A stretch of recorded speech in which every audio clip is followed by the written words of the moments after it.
This patch here is going to be our tomato patch. Over here, we have started putting in our volunteer tomatoes, which just means that we did not intentionally plant the seed for these. They popped up in the yard from last year's garden, and I really don't know what kind of tomatoes these are, although we suspect that they are Romas.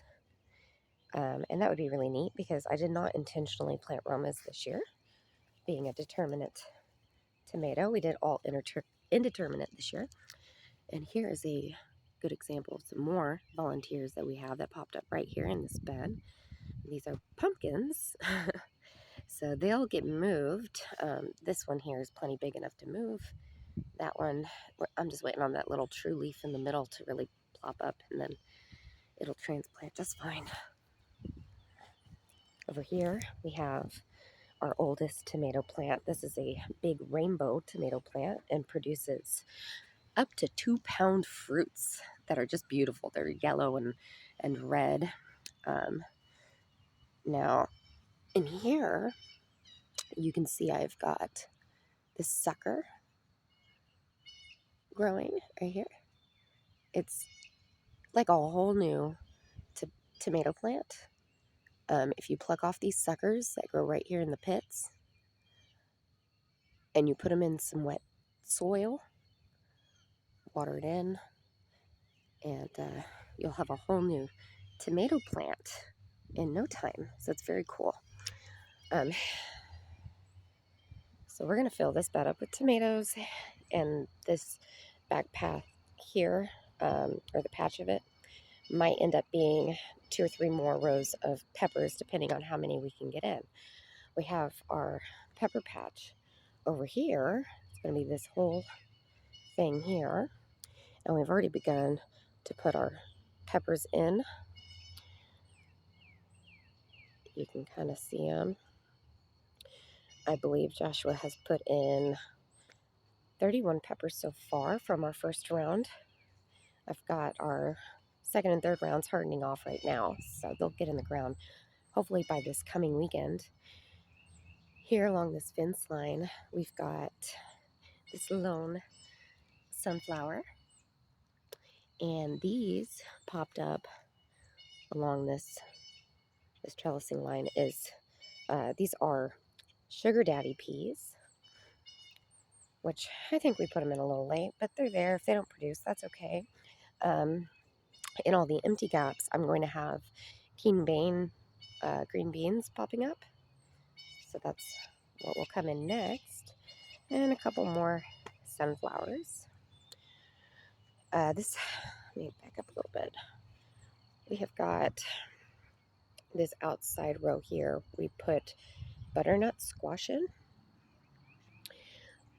This break in the soil here, we are putting in our first round of corn all the way around. It's going to create kind of a little fence line for me. In this circle here, we're going to have bush beans. Bush beans is another circle there. And then there is a patch right there will be bush beans. Right here is these are our potatoes. And there's a couple of ginger root in there too. These rows right here are going to be our yellow squash and our green zucchini. And this patch right here is going to be lemon cucumbers. This patch right here is going to be another bush bean. And I believe this might change, but as of right now, this little strip here between the peppers and our butternut squash, I believe Joshua's going to put in some more cucumber lemons, which was just our absolute best cucumber last year. It grew wonderfully. All the other ones were funky and like misshapen, and we couldn't get our watering right on it. So we are sticking with the ones that worked for us last year. Okay, so on this table, I have got a lot of older starters that aren't going to do anything just because it's so late in the year. I mean, I might still put them in somewhere like these greens here, but it's already getting very warm out, so I'm not really gonna I'm not really gonna expect much from those. So those actually all have new seeds in them that have not popped up yet of different things. So I've got like more rounds of tomatoes going because seeding them this time of year here in northeast Oklahoma, we'll get quite a few tomatoes. We did most of our tomatoes at around this time of year last year. So it's pretty neat that we'll have them like this, but we also have all of the starters that we did inside. So here's an herb that did really well, although not this one because something is eating this one. I'll show you another one. Hang on. It's the dill. Dill's popped up everywhere. I had, there's a few of them over in that pepper patch that popped up. And then I have one growing off the side of my porch too.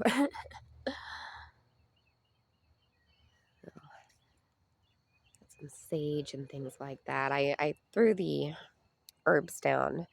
I had not had any success with it really the year before, so I thought I'll just put them down and see what happens and reuse the dirt if they don't pop up. But I actually ended up getting quite a few more than I expected, so praise God, that was wonderful. Here in these cups, I have my like squash plants that's going to be popping up, or zucchini plants and things like that. On this bed, I have my beets. I have got butterhead lettuces. I have got maybe a cabbage there. I don't really know. It's either cabbage or a collard, but I think it's a cabbage. I've got kales. I've got spinach. And all these little tops that you see are carrots. So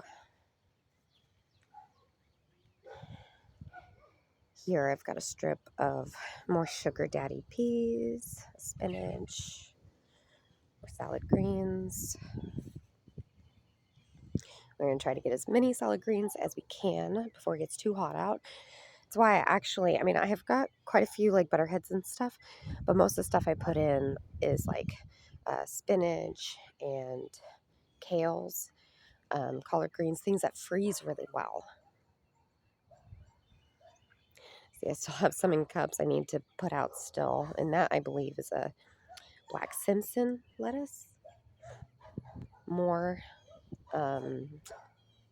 question mark plants. I'm not sure what these are because they popped up in other places around the beds, and I moved them all in here. I'm assuming they might be, I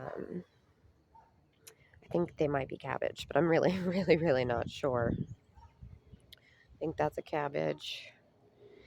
This one here, we're going to eat probably tonight. This is actually a kale, okay? And it started to go to seed, and it grew these like broccolini type of stems. And I thought, well, it's going to seed. It must be bitter. And we tried it, and it's not bitter at all. The flowers are super sweet. It's very, very yummy. So I'm looking forward to harvesting this evening. Okay. More salad greens that I need to put down. I've got a lemon balm in here that I've been making tea from. I've got thyme, oregano, curly parsley, and rosemary. And I am buying a lot of my herbs this year because, like I said, last year I didn't have good luck with herbs. They're very, very slow growers, but I'm going to get multiple of like the rosemary here. This is a perennial, meaning it will come back year after year after year. Um, you just have to be careful how much you harvest, because if I was to start harvesting off of this plant, it would just disappear before it'd ever be able to grow to keep up with how much we'd want to eat off of it. So I'm going to get quite a few store-bought ones of those and hopefully end up with a couple that I can overwinter. Okay, so over here, these are some old strawberry plants that were in the yard, growing up along the house in some weeds, and so I plucked them out and put them in this, and they look pretty. So these here are our next round of tomatoes and peppers. The ones in the boxes back here are really sad and dinky looking. So I'm not expecting anything from those. But a lot of them look very, very good. And we've got tons of different types of peppers and tomatoes. I think we've got, no, we do. We definitely have over 20 varieties of peppers. And we have 10 plus varieties of tomatoes this year. So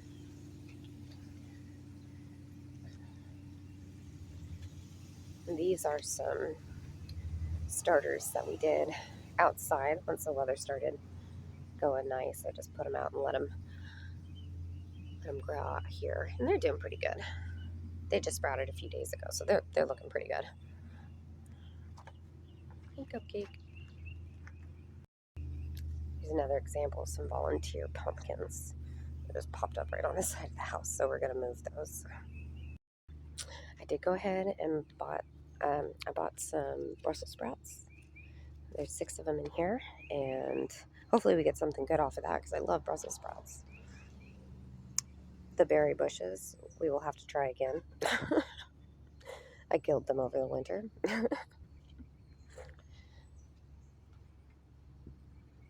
So this is what we've got so far.